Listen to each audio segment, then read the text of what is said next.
All right, let's make sure the stream is up.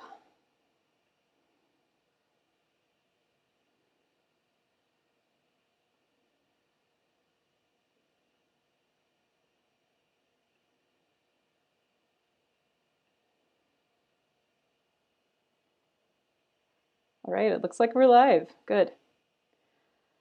Welcome to Thursday. So today we're going to be continuing our discussion of Dynamo. I was just reminded, a student stopped into office hours to ask some questions about the Dynamo paper, and I was just reminded of there's really so much in this paper that we aren't going to have time to cover, because this paper kind of has the kitchen sink of distributed systems ideas. And there's a lot in there that we honestly don't have time for. We're trying to hit the big themes, but there's a lot of detail. So, don't think of what we're talking about in class as comprehensive. However, today we're going to try to talk about one of those big ideas that's in this paper that is not specific to Dynamo. They weren't the people who invented it, but it's one of the ideas that they really use to good effect. So first we're going to talk about sharding, also known as data partitioning.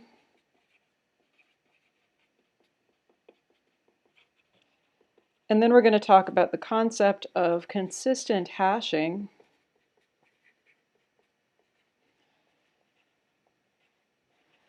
which is used in Dynamo, but not unique to Dynamo. It's one of the ideas that comes up in this paper, but they didn't invent it. I realized last time that I didn't talk about some of the systems that have been inspired by Dynamo. I guess I briefly mentioned Cassandra when I was talking about quorum systems, but Dynamo is, it's not open source, of course, but it has inspired some great open source work. So one of the systems in particular that was inspired by Dynamo is the REAC database. So REAC has some interesting history. It was developed by a company called Basho, and in the kind of mid 2010s, Basho was kind of at the forefront of distributed systems in industry. And they had a great blog, they ran great events, and I met some great people who were working for them. And that's sort of how I entered into the distributed systems community, was these folks at Basho who worked on REAC. REAC is an open source clone of Dynamo. And one of the things that they did, I'm actually not sure if this is still in the REAC documentation, but at the time, they had a really interesting section in their documentation where they compared REAC with Dynamo by going section by section through the Dynamo paper and talking about how their product implemented every aspect of the paper. So I'm actually looking at their documentation right now to see if that's still the case. I'm not sure if it is.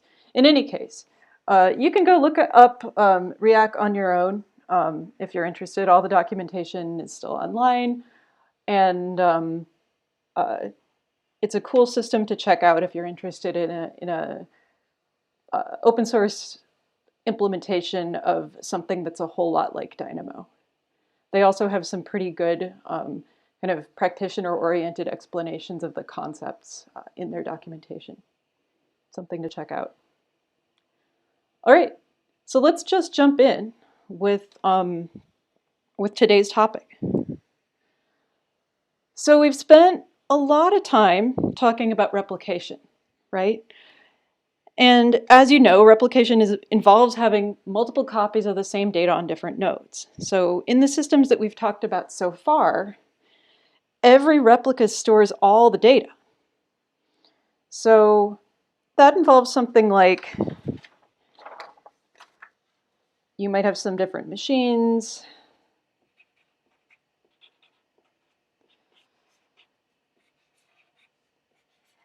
So if it's key value store, let's say that you have some key value pairs.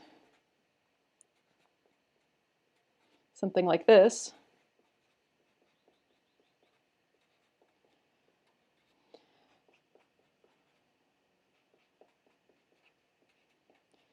And you've got a bunch of clients who may be talking to one or more of these machines, right? So everybody stores all the data in the replication approaches that we've talked about so far. Sometimes this is called full replication. Do you see any problems with doing it this way?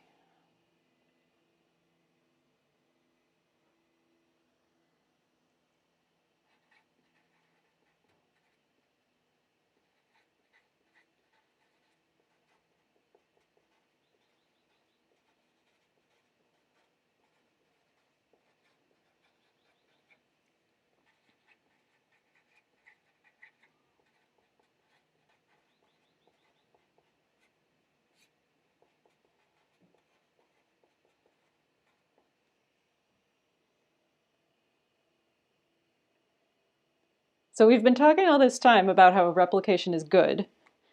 And now I guess I'm asking you to think about what might not be good about having everybody store all of the data.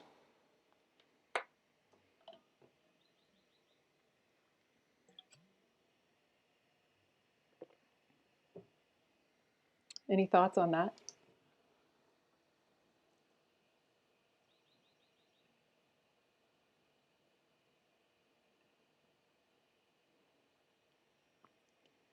Right, good points. So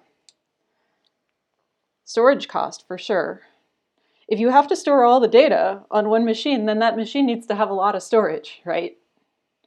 And that costs money. And yep, it sounds like a couple of people have said exactly the same thing in chat. And then there's the cost of keeping the copies consistent, right? So if you are storing the data everywhere, then every time any of these machines gets updated, then that update needs to get broadcast to all of them, as you're finding working on the assignment. So I can think of a couple of issues with this approach. What if you have more data than fits on one machine?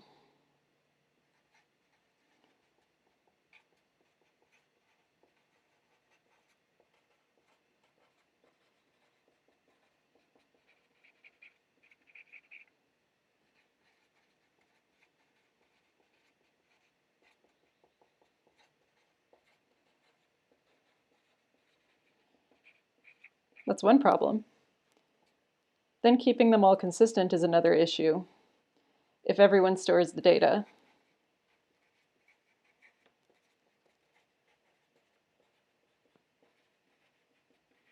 consistency is arguably more expensive to maintain.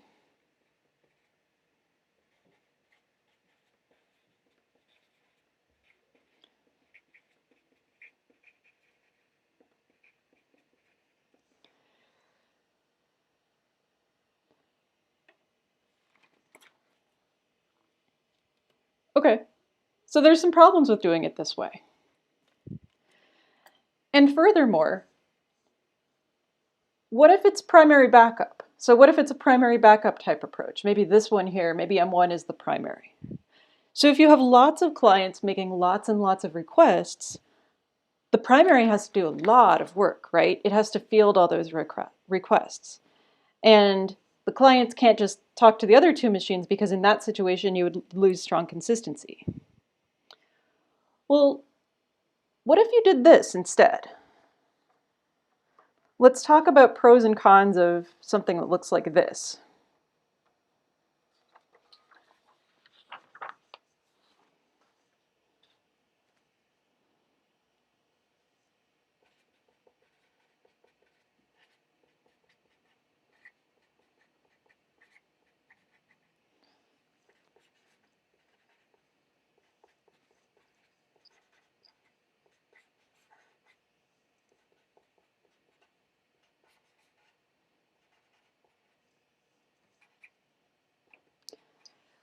Now you've split up your data set across 3 machines, and they don't have to be kept consistent with each other because they're all storing totally disjoint parts of the data set. So that's kind of nice, right? It means that if If this client only needs X, then they can just talk to that machine. If this client only needs Z, then they can just talk to that machine, and so on. So in this kind of a situation, we've saved the effort of keeping these consistent, and we've distributed the load. So that's kind of nice. But what's wrong with this?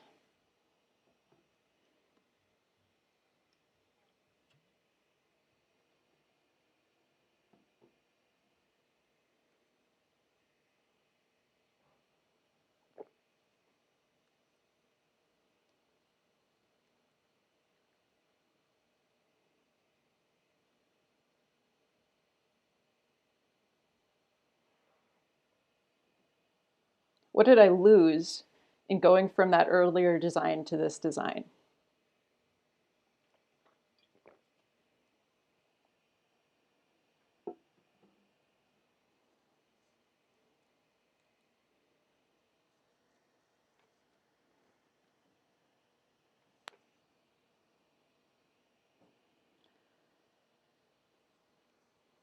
Okay, some servers might not receive a request. Yeah, okay. But what's the bigger issue? What did I lose between going from this approach that we had before to this one up here? Exactly, fault tolerance. Yeah, our data isn't replicated anymore. We lost replication, so now we don't have fault tolerance. Okay, so let's put it back. I'll give these different names. I'll call this M11, M21, and M31, and let's do some other machines across here.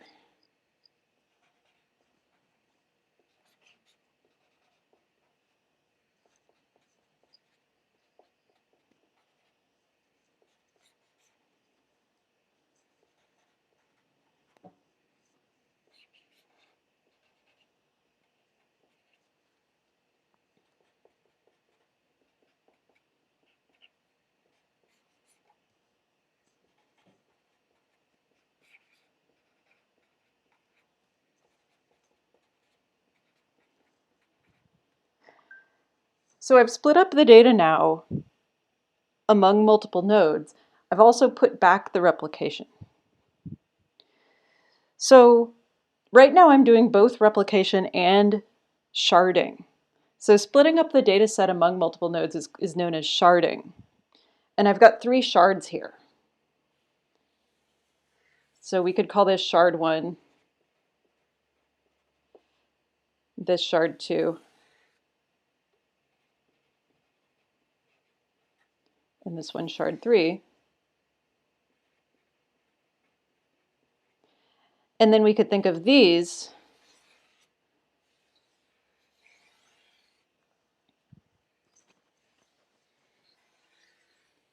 as being our replicas.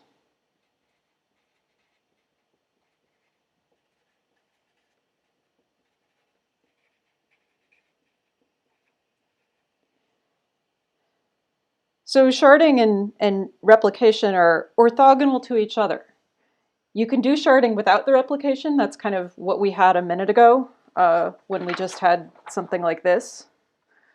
Or we can put the replication back in. And now we have both sharding and replication. So splitting up the data set among multiple nodes like this is not to be confused with network partitions. Network partitions, as we talked about, are something that you don't want. This is also called partitioning, but this is partitioning on purpose.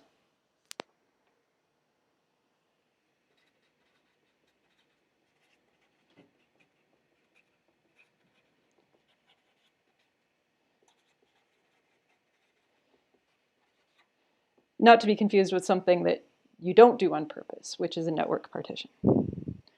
Okay, so what are the reasons for doing this? Well, one reason, of course, is so that you can store more data than can fit on one node. In a hypothetical situation where we could only store one key value pair on a node, then you'd have to do this, right, if you wanted to store more than one.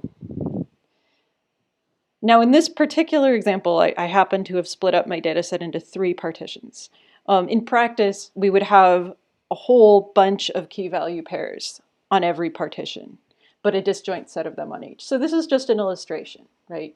In practice, you would have many key value pairs per partition, but there would be a disjoint set on each.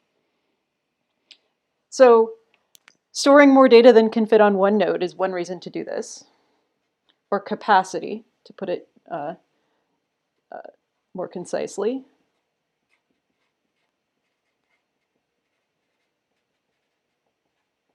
So increased capacity.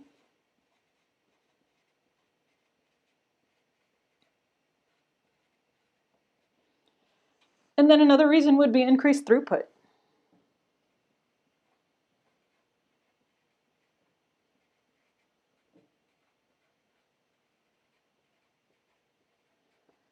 So these clients now, if they are happening to talk to different parts of the data set, then they can both do so at once, and those nodes don't have to coordinate with one another. So more throughput means you can serve more requests in a given amount of time.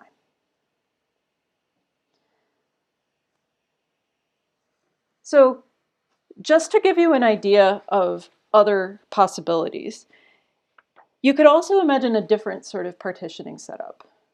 And I don't want to confuse you too much because something like this works, right? But you can also imagine something different where you have your data partitioned, but in this case there's every node here corresponds to every node belongs to one shard, right? But you can imagine a different sort of setup. So for example, we could have this.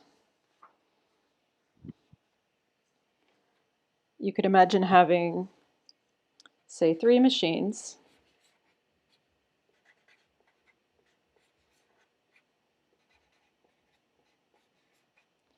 And let's say that I do it this way. So I could put X on M1 and M2. I could put Y on M1 and M3, and I could put Z on M2 and M3. So this is also sharding. And then here's our clients over here.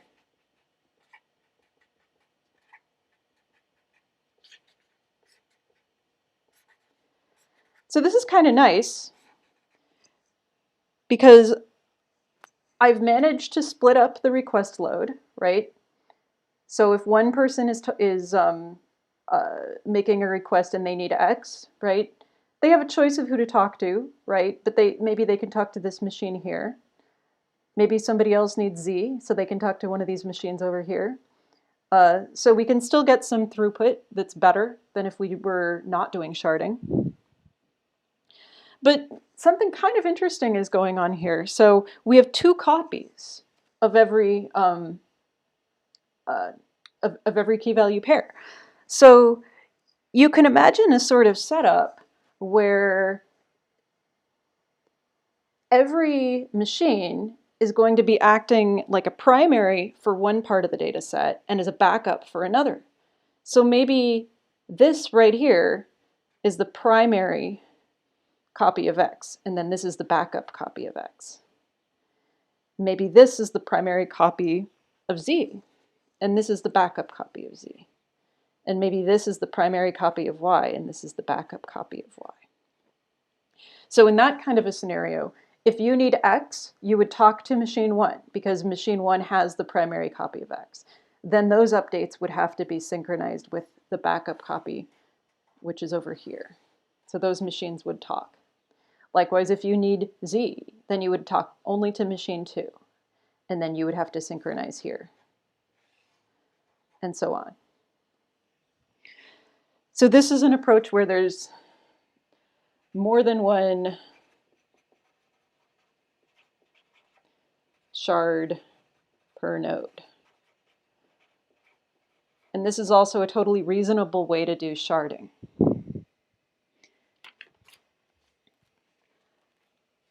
So sharding is really important. It's really important in real-world systems. It gives you better throughput, right? Because you can serve different parts of your data set from different machines at the same time.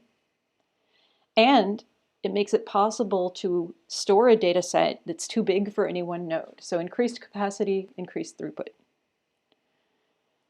If you were not using a strongly consistent replication strategy, then you were already able to serve requests from different machines at the same time. Dynamo does this, for instance, but you definitely still need partitioning if you want to serve these bigger than can fit on one node data sets. So real systems are going to do both replication and partitioning. And as you can kind of see from coming back to this picture, the choice of the partitioning strategy is mostly orthogonal to the choice of the replication strategy.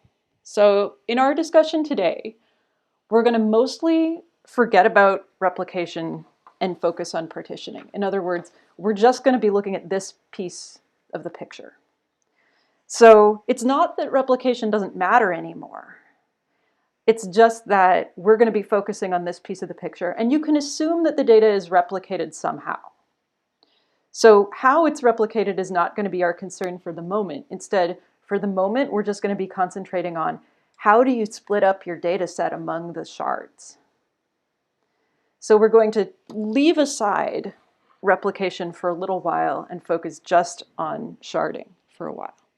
So let's get rid of the replicas from our picture and just focus on partitions.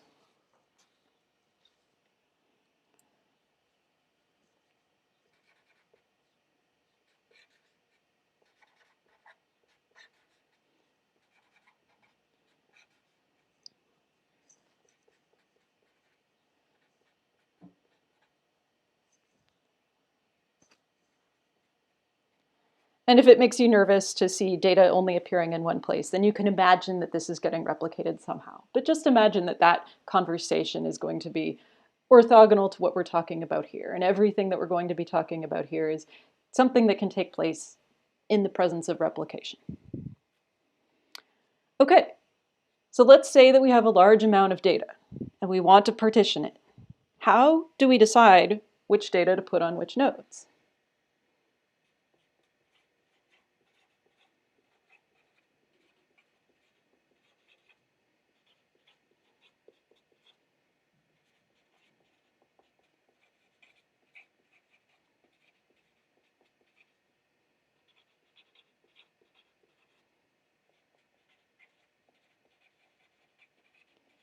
How do we decide how to split up our data among the shards, or how do we decide to shard our data? Let's keep it simple and continue to imagine that the data is these key value pairs. So it's a simple data model. So which key value pairs go where? Well, what are we trying to accomplish with our partitioning strategy? What do you think we want to aim for?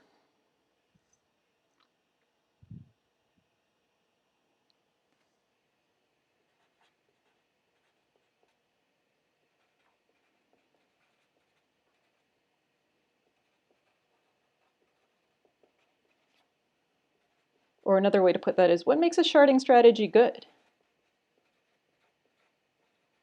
What do you think?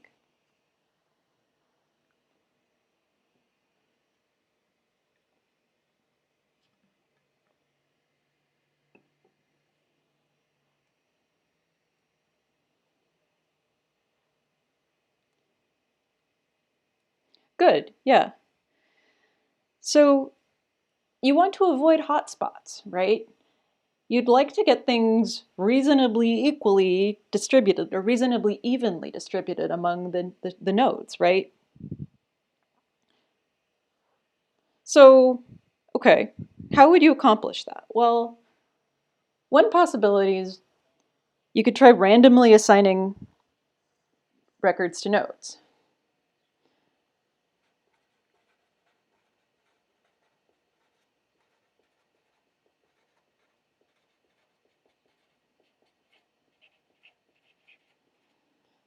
What would happen if you did this? Well, if you have a, assuming that that you have a way to uniformly random assign the data to the nodes, then this will be pretty good at evenly spreading the data around.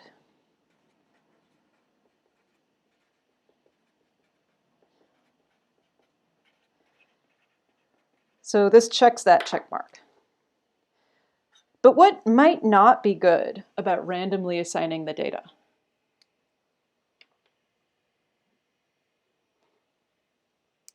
So just to give you a hint about where I'm going, there's one good thing and then one not so good thing about this approach. So what do you think the not so good thing about randomly assigning the data might be?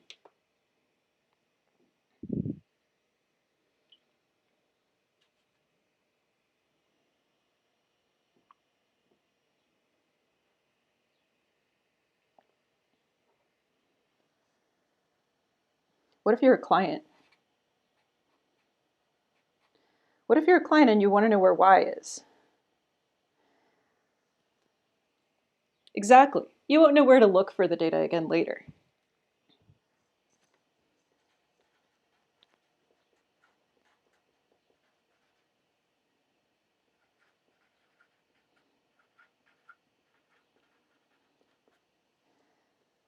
So randomly assigning will do really great in terms of evenly distributing the data, but it'll also make it hard to find what we want later on.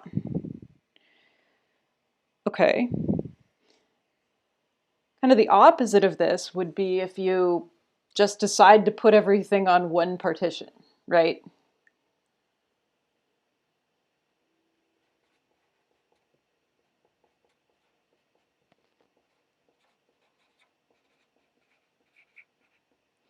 So then it's easy to find what you want. It's trivial, right? I guess I'll use the same check marks approach that I used before. Easy to find what we want.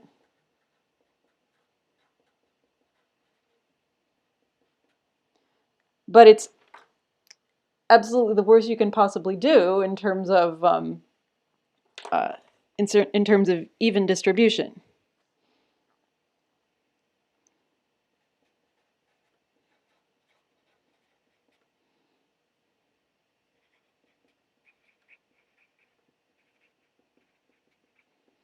Okay, so those are kind of two straw man strategies that that won't work. What can we do instead? Well, let me throw another slightly better strategy at you, and tell me what you think about this. You could have every partition store a particular range of the keys.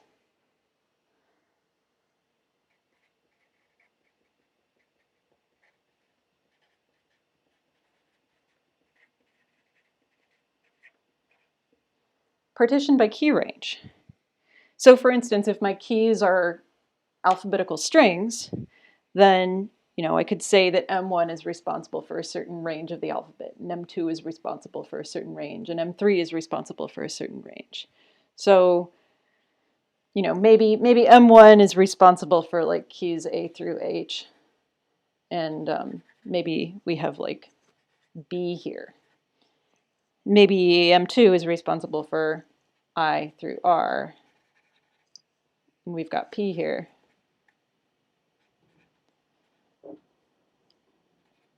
And M3 gets S through Z.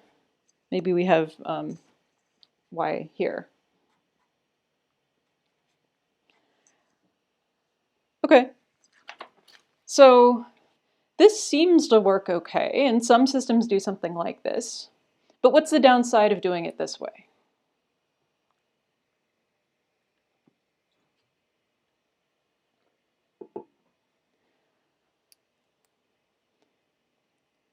Well, finding what we need is not the problem in this case. If the client knows where to look, then it's not hard to find what you need. But what's the problem?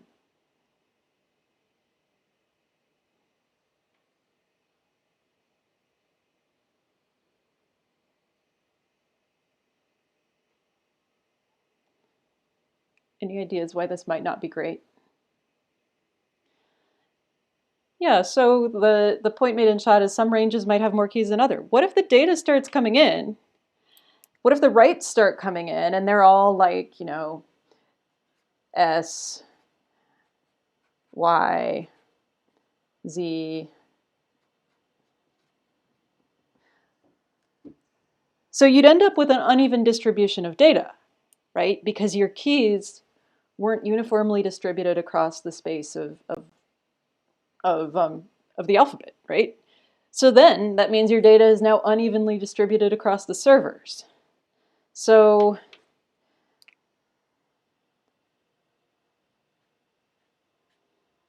distribution of data might not be great.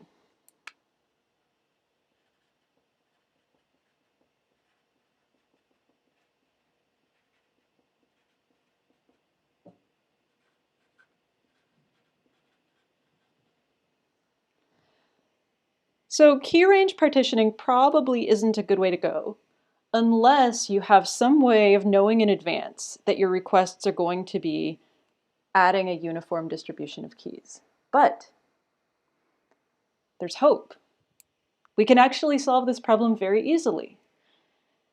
How do you take data that's not uniformly distributed and make it uniformly distributed? Who knows? Who knows the answer?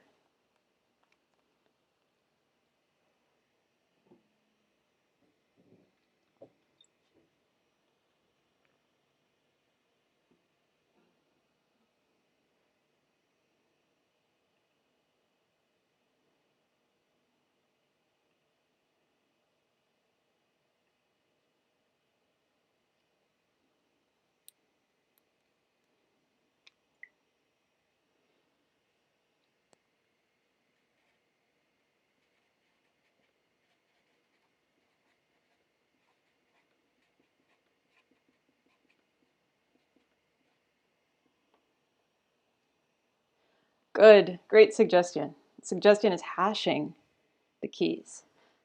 So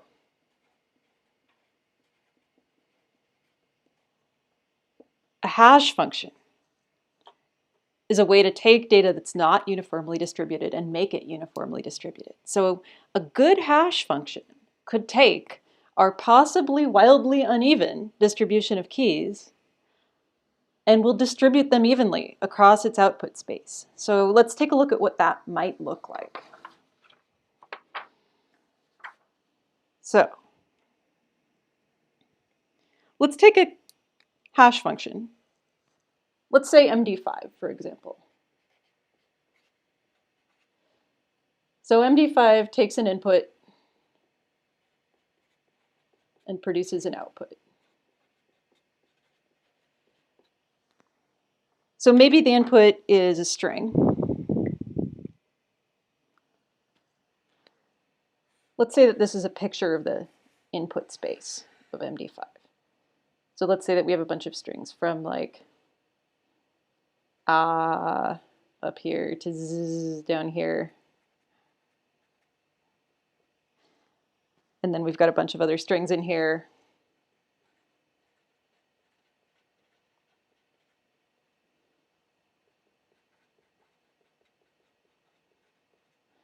And so on. What does the output space look like? Well, with MD5 we get outputs that are somewhere in the range from 0 to 2 to the 128 minus 1. So the hope, if we have a good hash function like MD5, is that even if your strings are, unevenly spaced across this input space, like let's say that you have a bunch clustered here at the top. Let's say that you have like apple,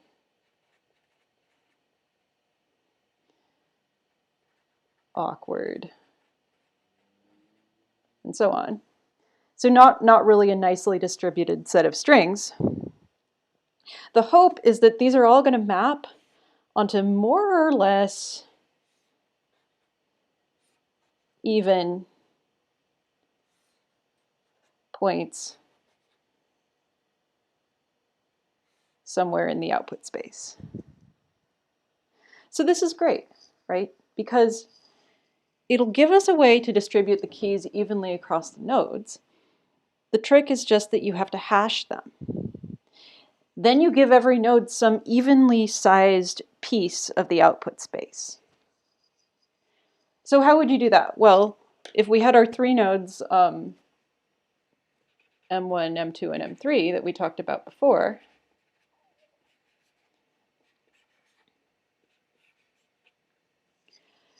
then one way to do this is take the output of the hash function, and if you need to split this data over, say, these 3 nodes, do mod 3 of the hashed value.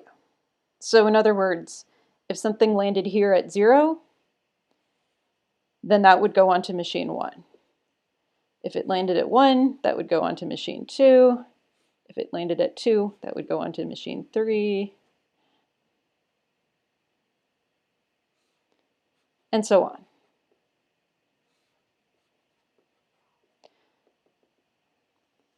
So you would end up splitting up the data, hopefully more or less evenly. So, maybe in this approach, I have no idea what the MD5 hash of these strings are, but maybe, hopefully, you would end up with something more or less even. Like maybe this would end up here, maybe this would end up here, maybe Apple would end up here as well, and maybe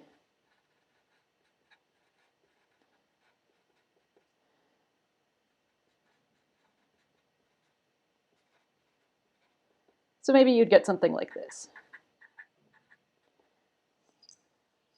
It's not necessarily perfect, but the more data that you have, the more likely it's going to be that it's evenly spread out over this output space. And so even though it's a little bit uneven at this point, the hope is that you would end up with something that was more or less evenly distributed.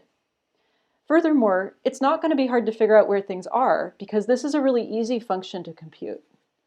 So the client, when they need to look up a particular key, like if they need to look up this key, for example, they can just take the hash of it, and then they know which machine is going to store, and they're going to take the hash of it, in this case, hash mod 3, and that will tell them where to look for that data.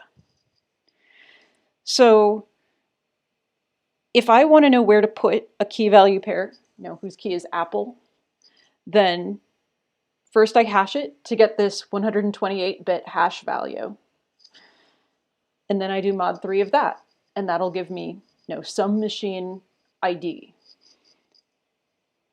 So the output here is going to be, in this case, it's going to be 0, 1, or 2, and that'll tell me one of these 3 machines.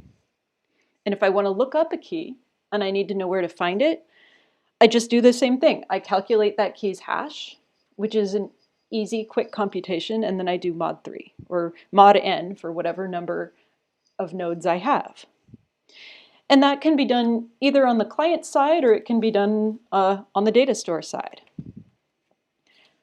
So that all sounds great. So partitioning by hash of key, mod n, where n is the number of partitions.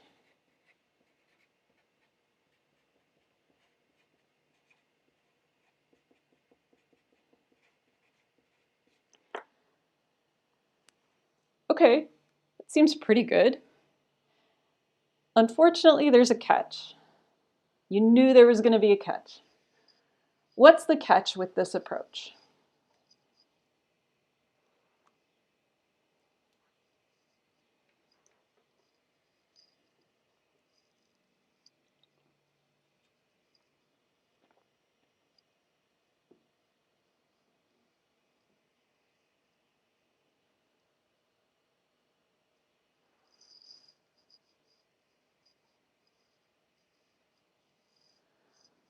A partition can get full, yeah, but I think you have that issue with any approach, right? So if a partition is starting to get full, but however, that question kind of points to the issue. So what happens if a partition is starting to get full? What should you do then? What if you start to notice that machine 3 is getting pretty full? What would you do?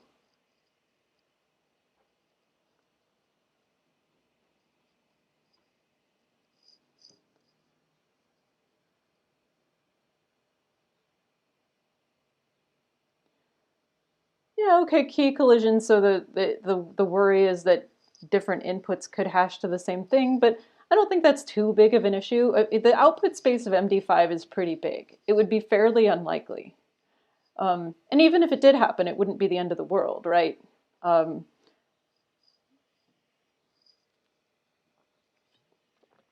I'm not really too worried about that.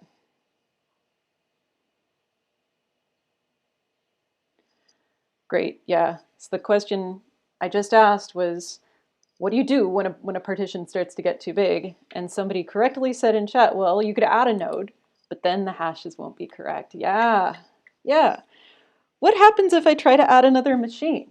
What happens if a partition is getting full, or more than one partition is getting full? Maybe they're all getting full. And so I try to add another machine. Oh no. Now what?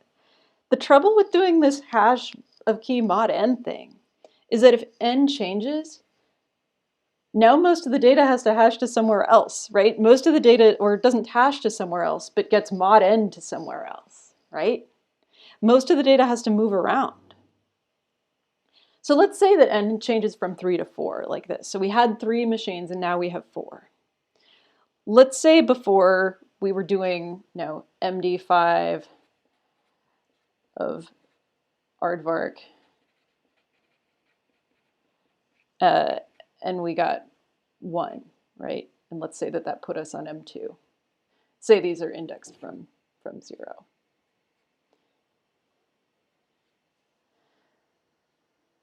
Or I should say MD5 of aardvark mod 3.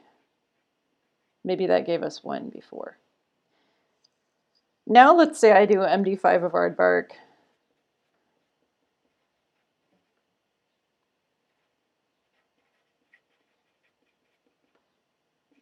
mod 4. And now let's say that I get 3. So now that key, which I already stored, now needs to move from this machine to this machine. So so that seems kind of messed up, right? Actually, let me give a different example. Let's say it changed from 1 to 2.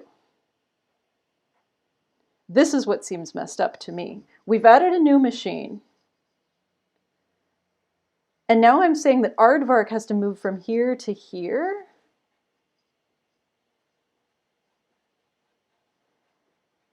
That seems kind of messed up, doesn't it? Because if you add a new machine, then it would make sense if you have to move things onto the new machine, right? But now I'm saying that because we've added a new machine, now I have to move something from an old machine to another old machine.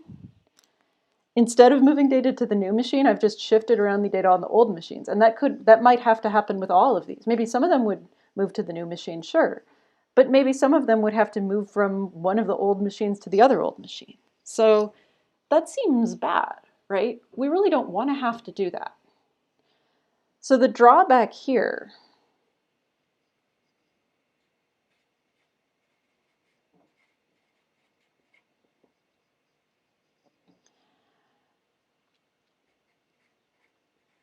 too much data movement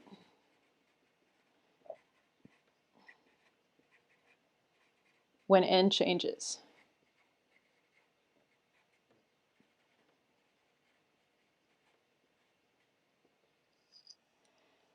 In an ideal world, we would do the minimum amount of data movement necessary. So that raises another question. What is the minimum amount of data movement necessary if we want the data to be evenly split among the nodes? So let's say that we have 6 keys like this. We have, 1, 2, 3, 4, 5, 6. So we have 6 keys on 3 nodes. It's about 2 per node. Maybe they weren't perfectly evenly distributed before, but let's suppose that they're more or less evenly distributed. So before we had 6 keys on 3 nodes, about 2 per node. And say that we add 1 more node, like this. Say that we add M4. So now there's 6 keys and 4 nodes. So if we have 6 keys and 4 nodes, how many keys per node do we have now on average? Or should we have?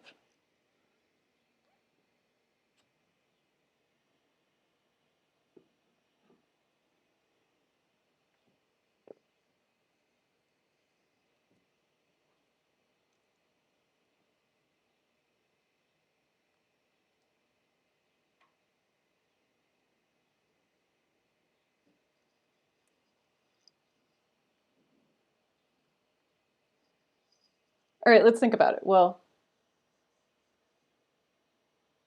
4 nodes, 6 keys.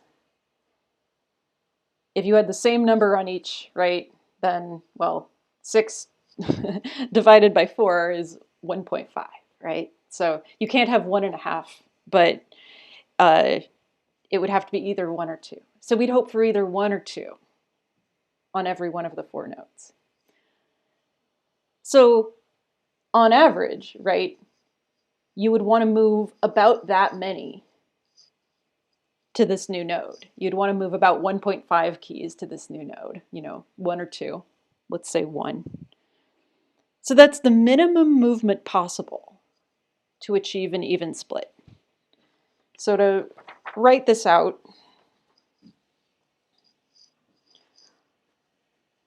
let's say that we had something like this. So we have our strings like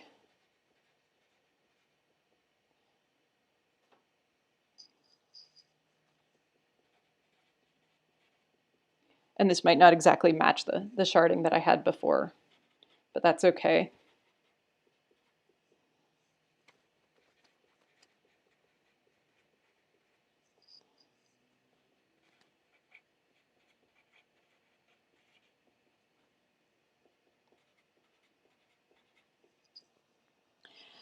Okay, so those are our 3 nodes. Let's say that we add 1 node to the system. So here's our brand new, sparkling new node with no data on it yet. We want to move the minimum amount of data to it to be rebalanced, right? So because we now have 6 keys and 4 nodes, we want to have about 1.5 keys per node.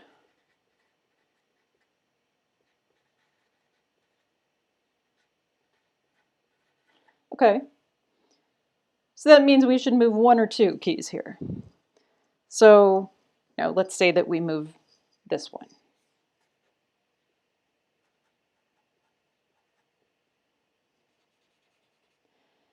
That's about as good as a split as any other. So that's the minimum movement possible to achieve an even split. So that was this particular example where we had 6 keys and 4 nodes. But in general, if you have k keys and n nodes, then that number k divided by n is the minimum movement possible.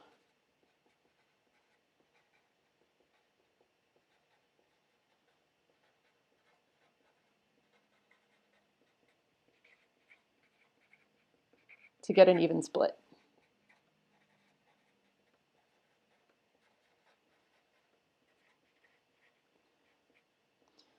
So we ought to be looking for approaches that let us get that minimum possible movement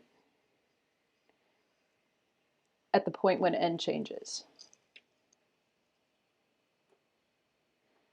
We accomplish this using something called consistent hashing.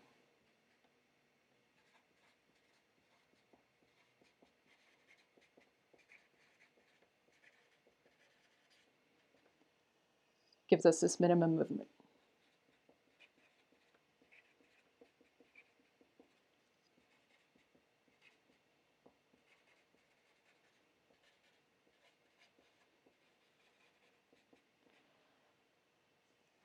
So there's a lot of terminology overlap in distributed systems, unfortunately. So we're using this word consistent yet again.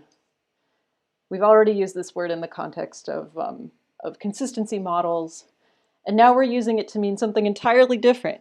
I'm sorry to say, this is just an unfortunate terminology overlap in distributed systems literature. It's a different concept. So this has to do with how you shard data and how you move data when the number of nodes that you're sharding over changes. So consistent hashing is an approach to sharding that will give you this really nice property. Unlike what we saw before where you are partitioning by the hash of a key and taking mod n, consistent hashing gives us this nice minimum data movement. So let's pause right here and do our quiz. And then when we come back, we'll talk about how consistent hashing works.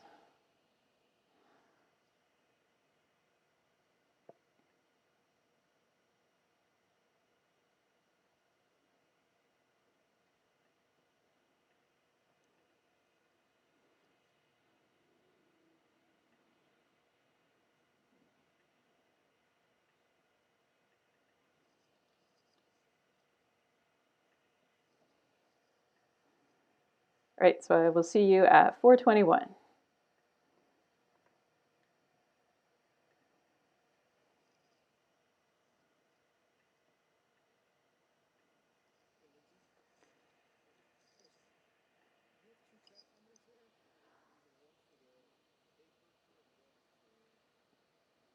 Yes, that's right. I have a document camera. So the document camera is pointed at the paper, and my laptop camera is pointed at me.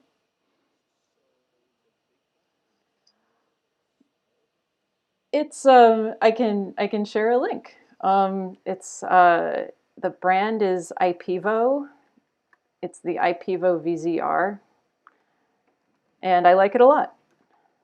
Um, let me find a link and share it.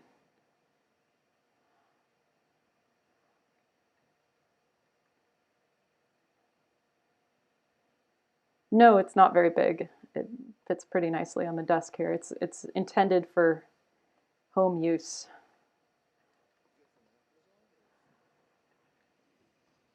I don't remember where I got it. It could have been from Amazon. IPEVO. Yeah, I just put a link on Zulip here. It's a really nice thing.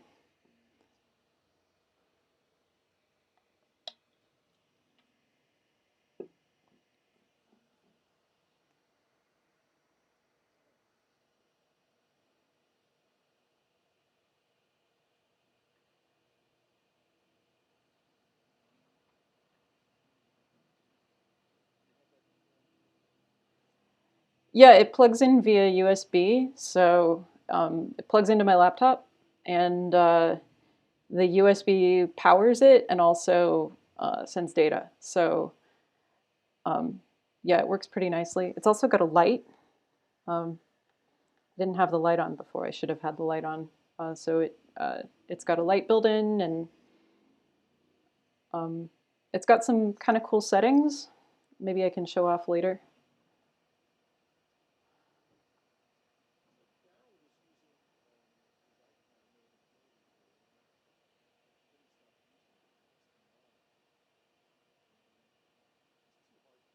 Hmm.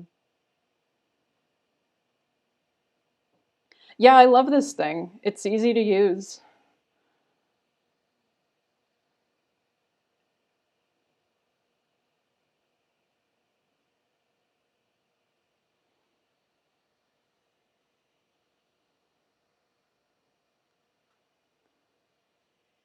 I do go through a lot of paper though. Yeah, I was thinking about getting. You can get like a sort of a wipe and rewrite notebook, a wipe book, which I was thinking about getting. Uh, but if I'm back in the physical classroom in fall, then maybe I won't bother. Yeah.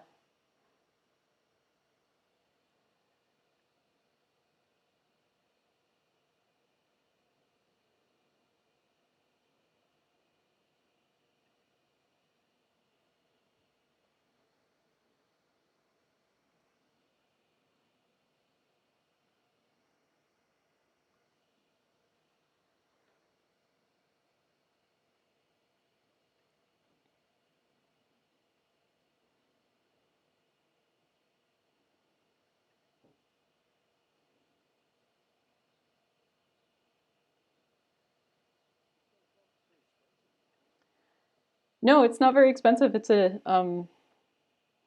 what is it, about like 200? Yeah.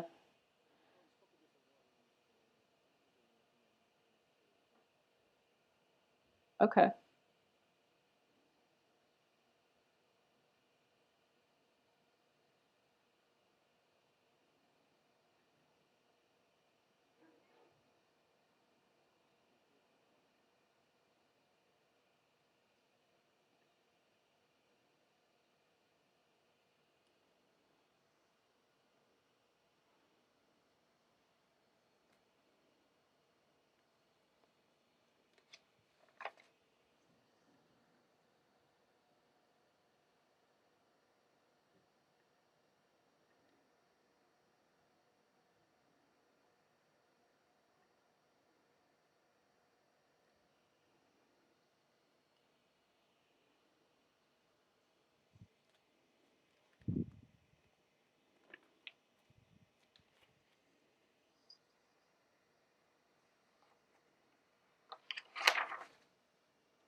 All right, 2-minute warning.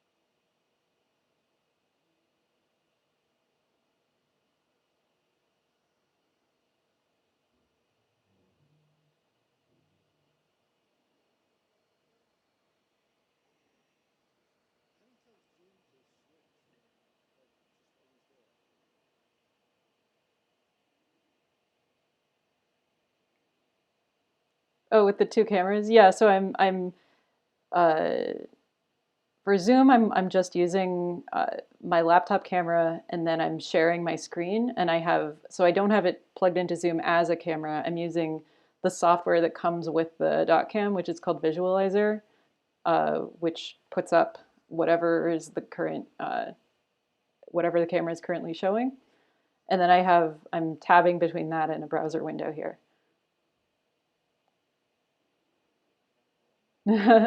It's yeah, I mean, I'd be happy to meet with you if you're interested in a little demo. Okay, it's 4:21, so let's resume.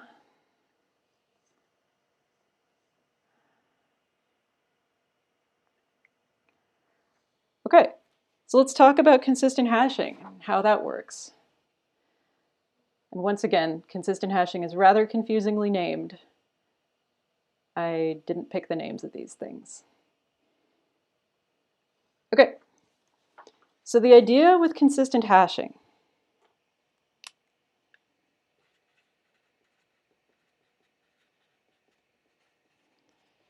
is that we can think of all of our nodes as being arranged in a ring. And you might recall this from the Dynamo paper. And the points around this ring are going to correspond to the output space of our hash function. So let's say that we have our nodes like this. So let's say that this is M1, M2, M3, M4.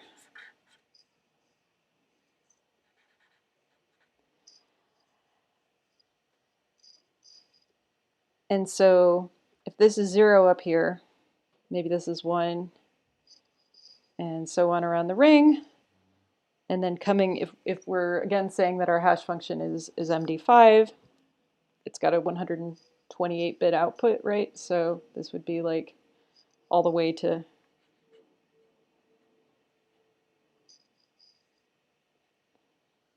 this very large number. So that's what we would have if we were using MD5, but that's too big a number to think about. So let's pick something a little bit more manageable, like 2 to the 6, which is 64. So the ring will go from 0 to 2 to the 6 minus 1, which is 63. I'll just write 63. That might be a little easier to think about. So maybe this is like 16 right here. Maybe this here is 32. And this is 48. And every node is going to correspond to a particular point on the ring. So maybe M1 is at 8, and maybe M2 is at 20. M3 I have at 32, and maybe M4 is at 47.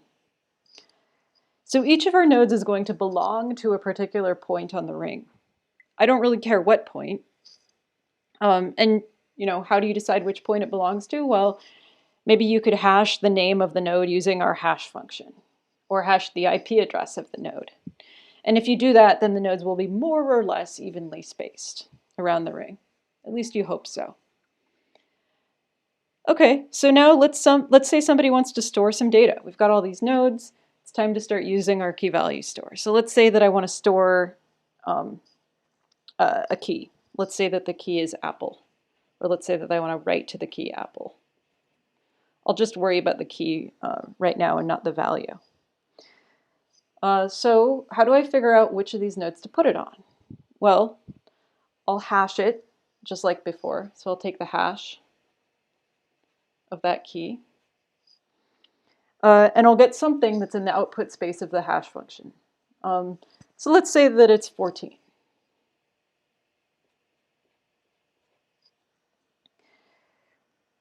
We look at point 14 on the ring. There's not a node there. So what we do is we walk around the ring clockwise until we hit the first node.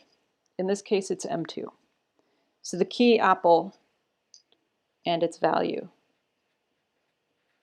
are going to get stored there. So a key is going to belong on whichever server is the successor of the point that that key hashes to. This means if somebody wants to look up a key, same deal. You hash the key, you got a number, you walk around the circle, so here you would go to 14, let's say. You walk around the circle until you hit a node, and that's the place that you'll find the key that you wanted. And the circle wraps around. So let's say that I hash the key aardvark, for instance. And let's say that that one, let's say that that hashes to 62.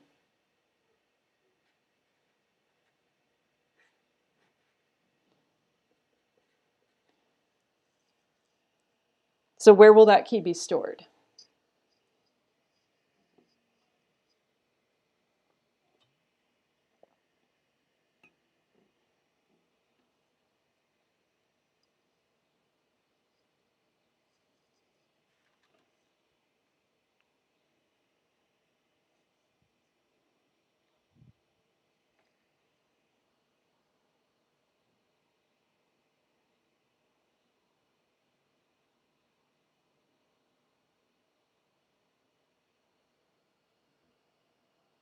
That's right, yep, it'll go on M1.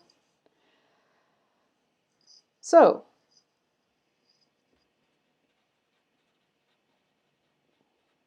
in Dynamo,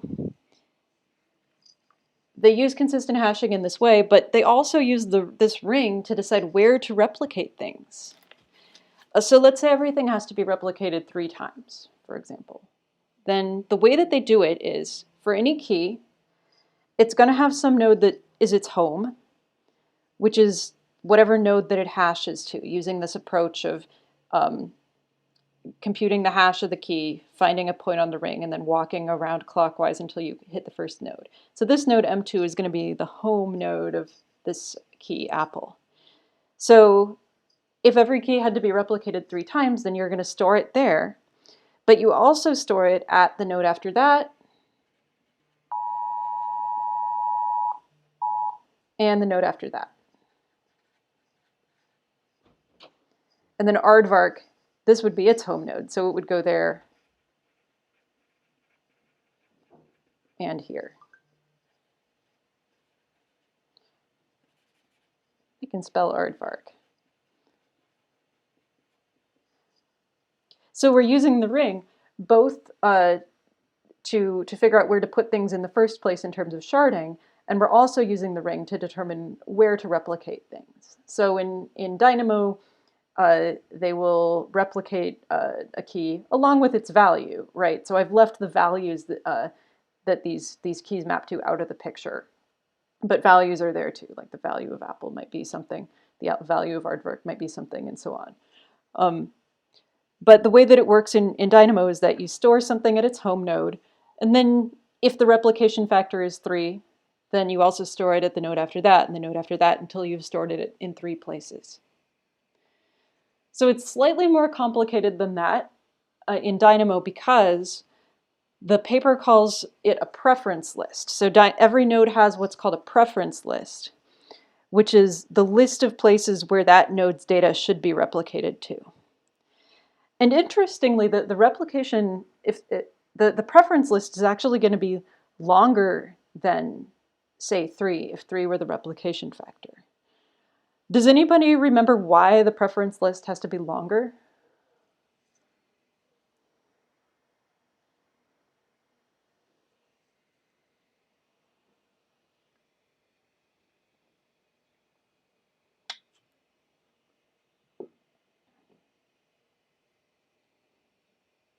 That's right, yeah. Some replicas could be down, or unavailable for whatever reason, unreachable. So they still try to replicate in 3 places, even if one of the nodes where they're supposed to be replicating is down. And they just keep going down the preference list until they find 3 nodes that are actually up. Okay, so why did we start talking about consistent hashing? Well, we started talking about it in the first place because we wanted to solve this issue of data movement, right? We were trying to get some approach that would give us the minimum movement when we added or removed nodes.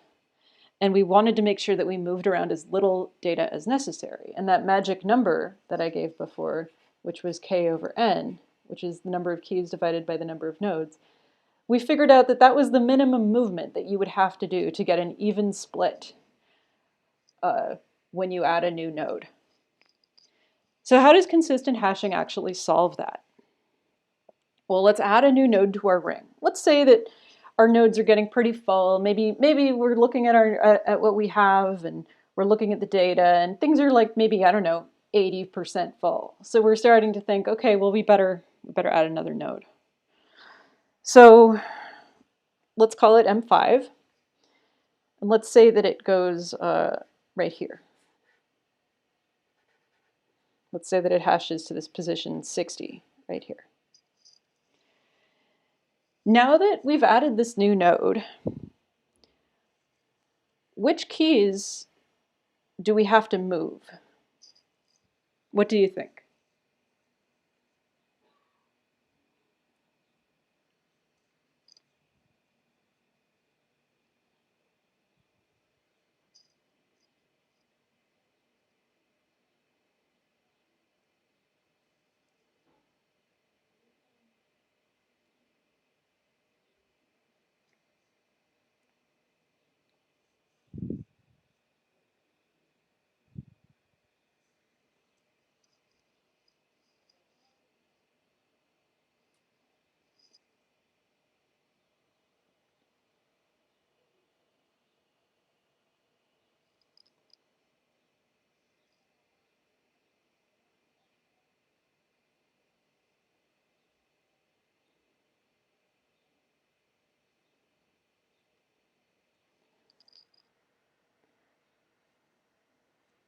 Yeah, okay, so I guess in this particular picture it might be none of them, but let's say in general. So let me say, for instance, that the strings, let's say that its hash value was, I don't know, 50. So let's say that it hashed in right there. So what would have happened before M5 was present? Well, this string hashes to 50, and then we would have had to walk around the ring until we hit a node. So what would have happened before is that everything that hashed to anything in this whole range would have landed on M1. That's what would have happened before M5 entered the picture.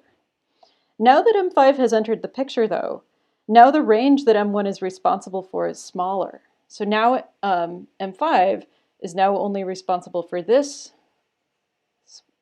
or sorry, M1 is only responsible for this smaller range, and M5 is going to be responsible for this. So anything that would have hashed to M1 because it fell in this space here between M5 and M4, anything that would have been on M1 now ought to be moved over to M5. So a chunk of the data that's on M1 now needs to go over here when M5 gets added to the ring.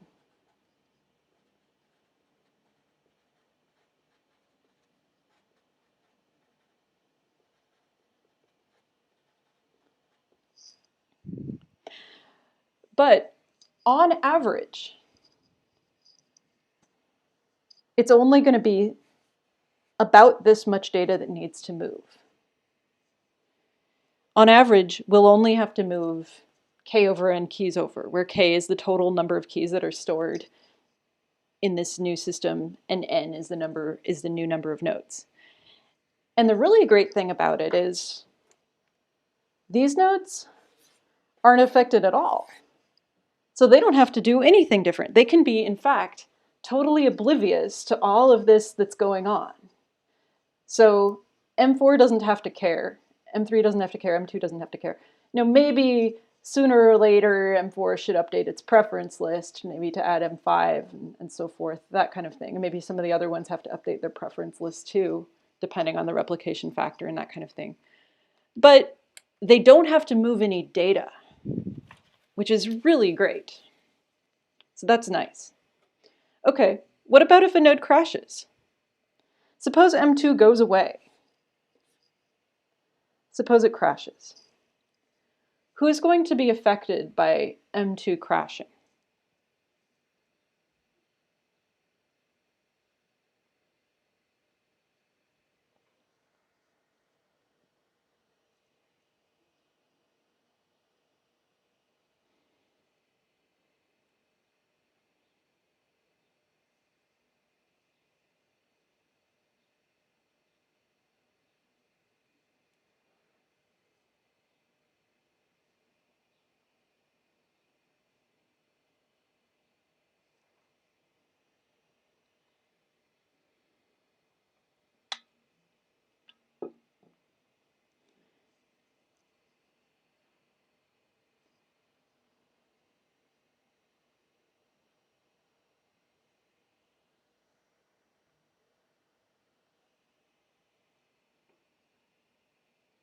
Well, what was M2 responsible for?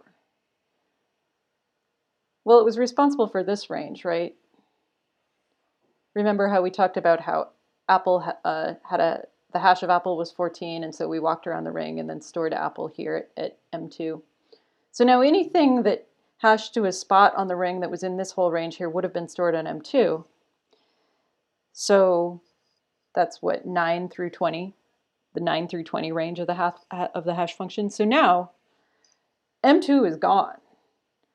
So now M2's neighbor, M3, is going to have to take those keys on, right? So M3 here has to take on some more keys. M3 is now responsible for this big chunk of the ring. So this used to be M2's, and this part just here used to be M3's. Now M3 is responsible for a bigger chunk of the ring. However, now M4 and M5 and M1 are unaffected by that. So it's business as usual for these nodes over here. Meanwhile, M3 has to take on the data that M2 can no longer store. But this actually works really nicely because in Dynamo in particular, remember how we said these keys are being stored on a node that's their home node, but they're also being replicated onto its successors around the ring? Well, if this node crashes and its successor node has to take over its key range, well, hopefully it has the backup already. So now it can just say, okay, these keys are mine. I'm the home of these keys now. These keys live here now. I'm their home now. And of course, at this point, you know, whoever's operating this system will probably want to bring another node up to replace that lost node. But until they do, this neighbor node is going to be picking up the slack. And that's consistent hashing. Questions about this?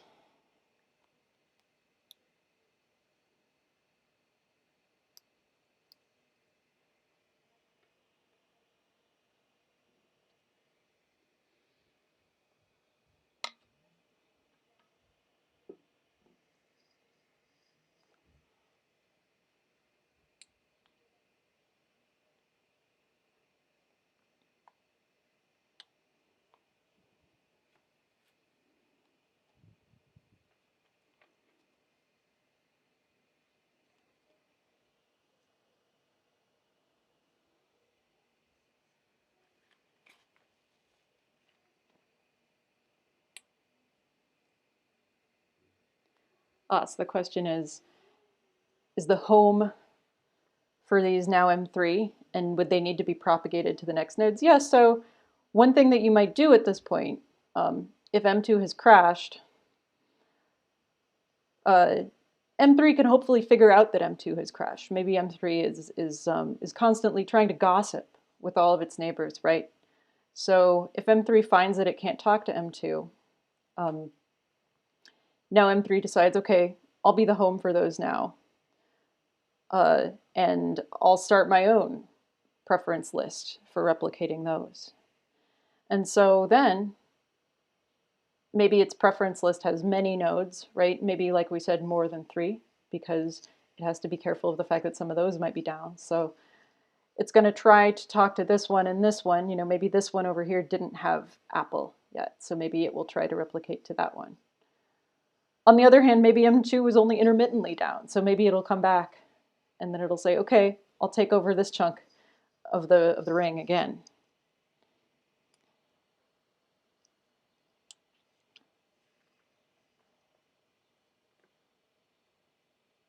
Can you think of any ways that consistent hashing might go wrong? Let's use our last bit of time to talk about that. How could this go wrong?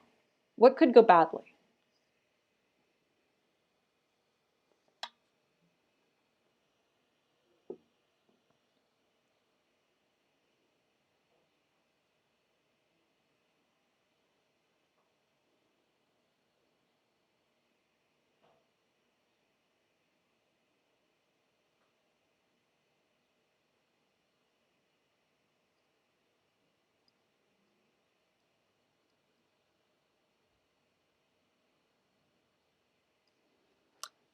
Cascading crash is because of increased load. So you're imagining a scenario where like a node dies and then its neighbor has to take on the load that it was carrying, and then because of increased load it dies. Yeah, okay. Yeah, so there had better be a system administrator who's keeping an eye on this ring, right? If they're starting to see a lot of crashes, then they'd better start working on bringing up some nodes, right? There's definitely some human involvement here. It's somebody's job to monitor this system and try to maintain a global view of what's going on that these machines lack.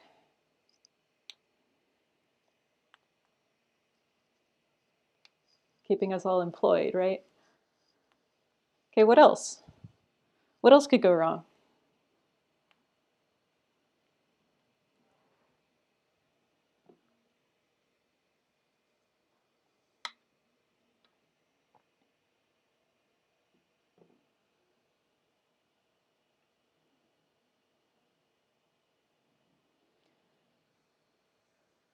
Sure, yeah, like if a couple of nodes crash, then their neighbor has to take on that huge range, right?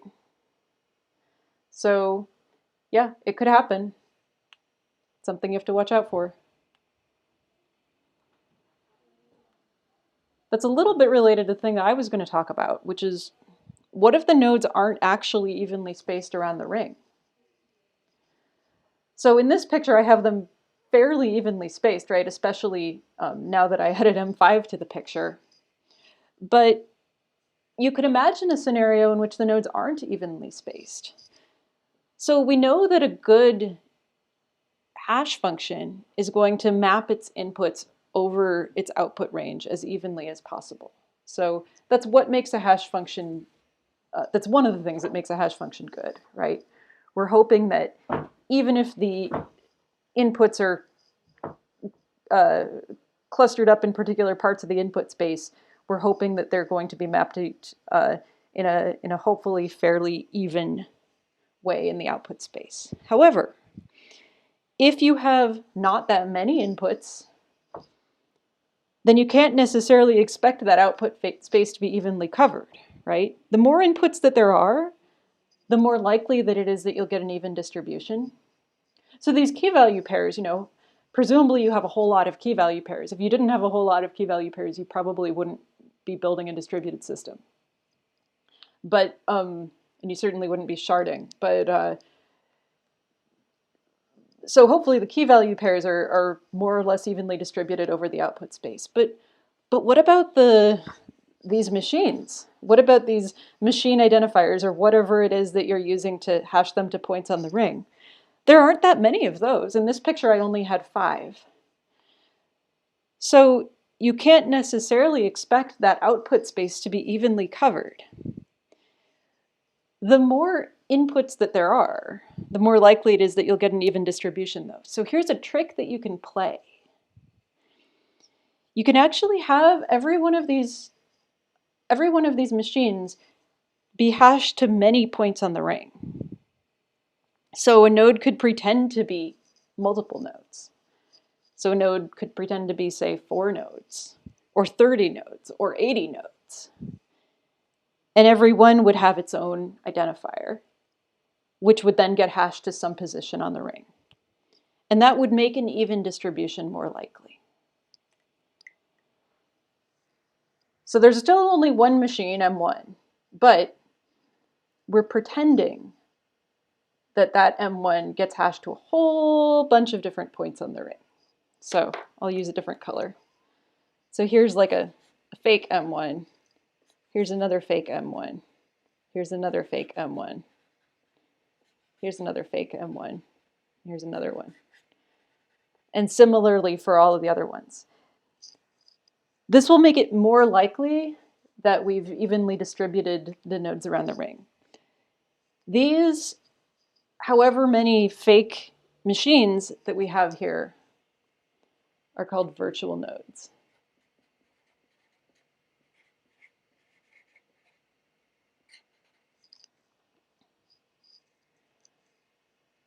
So what's the purpose of virtual nodes? Well, they make it so that you're more likely to have an even distribution of nodes around the ring. And that's nice because if you don't have an even distribution of nodes around the ring, then assuming that your key values, that your keys are getting more or less evenly hashed around the ring, then some nodes are going to end up with a lot more than others. So you want to make it more likely that your nodes are evenly distributed around the ring too. And virtual nodes help with that by just having there be more nodes. Now these are all actually one machine, but they're thought to be at different points on the ring, so that here, if I were to, let's say that this M1 right here, we're at, I don't know, 24. If I were to have a key, say foo, that hashes to right here, so hey, say it hashes to 23, then I would walk around the ring to get to 24, and then this key would actually get stored on machine 1. Of course, with this setup here where I have a bunch of M1s and only one each of the others, then that wouldn't be good. But the idea is that you would have virtual nodes set up for all of your machines. So you would be spreading the nodes out over the space around the ring in a way that would hopefully avoid huge gaps. So virtual nodes are nice because they improve the distribution of nodes on the ring.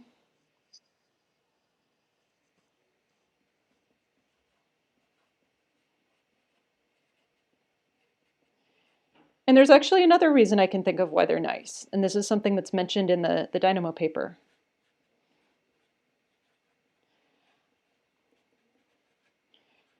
Does anybody know what else is nice about virtual nodes?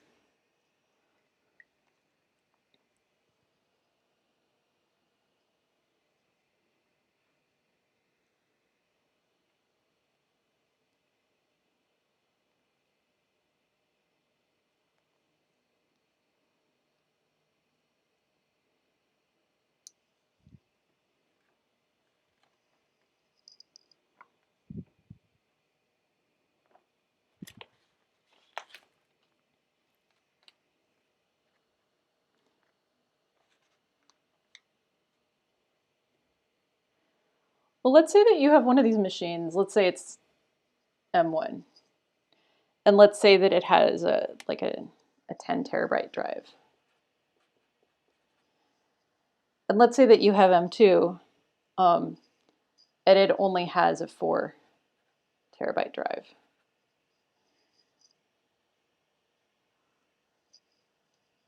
What can you do about that?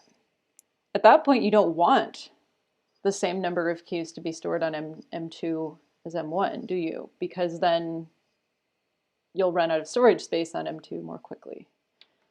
It turns out virtual nodes can help with this. So if you're using virtual nodes, then you can give different numbers of virtual nodes to these machines. So maybe this machine with the 4 terabyte drive only has 20 virtual nodes. And then this one with the 10 TB drive has 50 virtual nodes. So the machines that have more capacity can then be responsible for some larger slice of the space of keys. So those 20 virtual nodes that map onto M2 would then be scattered around the ring somehow.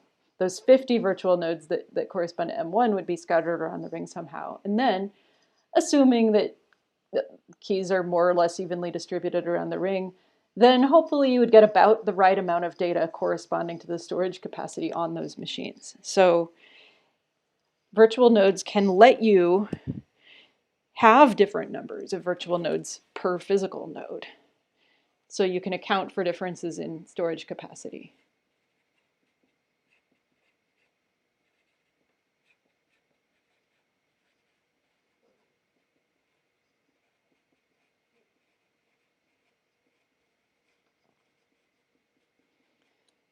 So that's kind of cool. All right. In the few minutes that we have left, do you see any downside to this idea of using virtual nodes?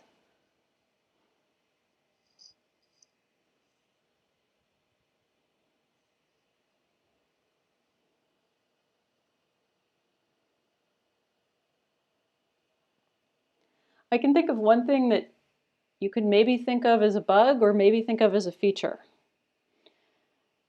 So one downside is that if you're using virtual node, let's say that M1 goes down. Let's say the physical M1 goes down. Well then, before it was kind of easy to think about what happened. If a node crashed, then its neighbor has to take over for its part of the key range.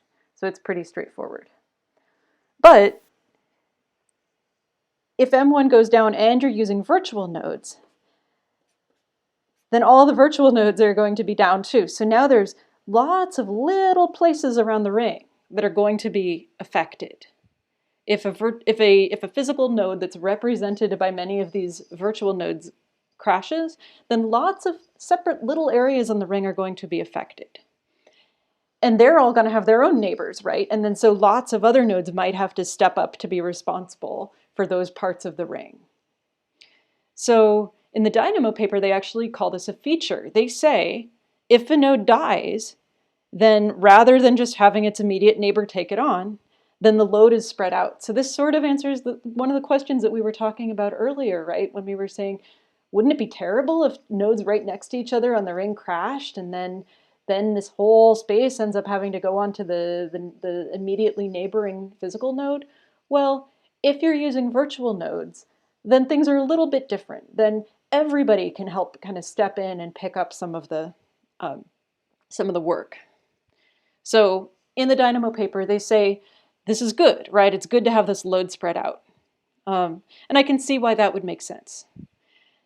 The only thing I don't like about this is that it's a little bit less simple and obvious what's supposed to happen if a node dies. And you don't get the nice situation we had before where the other nodes could just kind of go on, doing their thing obliviously. But we still have this nice property that there's still this minimal data movement. It's just that the data movement happens between more of the machines. And then the only other downside I can think of virtual nodes is that replication might get a little more complicated, right? Because you want to make sure not to replicate to two virtual nodes that are actually the same physical node. So you have to think a little bit harder about who to replicate to. Because that wouldn't give you any fault tolerance, right? If you replicated to two virtual nodes, but they're actually the same machine, then if that one machine crashes, then you lose both copies. So that's what virtual nodes are. And implementations of this kind of thing in practice typically do use virtual nodes, and this is discussed in a little bit more detail in the Dynamo paper if you're interested in taking a look. The questions of like how many virtual nodes you need, these are tuning questions that you might answer based on the characteristics of your system. All right, in the 1 minute left, I want to remind you all that Bang Bang Con is happening. So I've talked about this before, but Bang Bang Con is the conference that some friends and I run. It's happening right now. In fact, our next session is starting in 5 minutes. So, and you can go to bangbangcon.com/livestream to watch the talks. It's free. And I hope that some of you will take the time to check it out. I know that a couple of you already have, which is awesome. So if you have an hour and you want to hear some cool talks about the joy, excitement, and surprise of computing, go take a look. Otherwise, I'll see you next week. Enjoy your weekend.